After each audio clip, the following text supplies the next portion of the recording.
Merci à Olivier Clerc pour sa vision de l'avocat, telle qu'il l'exprime dans Le pardon à soi, en finir avec nos guerres intérieures. Pourquoi est-ce qu'il parle de l'avocat? Parce qu'il dit qu'on a tendance à être notre pire procureur. Même pas juge, procureur. Procureur, c'est celui qui va requérir, demander souvent la sévérité. Et il dit, mais le problème, c'est que dans le système, normalement, il y a aussi un avocat et à la fin un juge.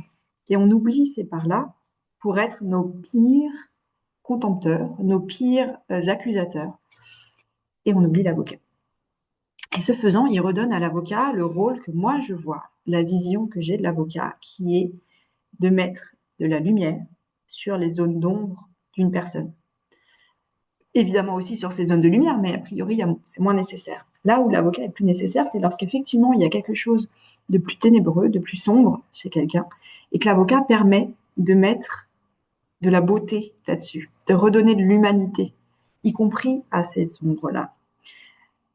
Vraiment, c'est comme ça que je comprends mon rôle. Je suis ravie qu'il en parle parce que la vision qu'on voit plutôt actuellement de l'avocat, c'est l'avocat belliqueux, l'avocat qui nourrit la guerre, qui utilise presque la guerre parfois, ce qu'on voit dans Suits ou dans d'autres séries, et plutôt ça qui est valorisé. Mais non, première chose de l'avocat, c'est voir le beau dans son client. Et moi, je pousse ça encore plus loin. Et c'est là le continuum avocat et médiateur. C'est que mon rôle pour moi n'est pas seulement de voir le beau dans mon client, et aussi d'accueillir son ombre, hein, de dire, OK, il a cette part d'ombre-là aussi, c'est possible, mais aussi de pouvoir voir le beau en face. Chez toutes les personnes en prise avec la question qui les occupe quand ils viennent nous voir. Et de réussir à partir des ombres de chacun et de chacune, parce qu'on en a toutes et tous.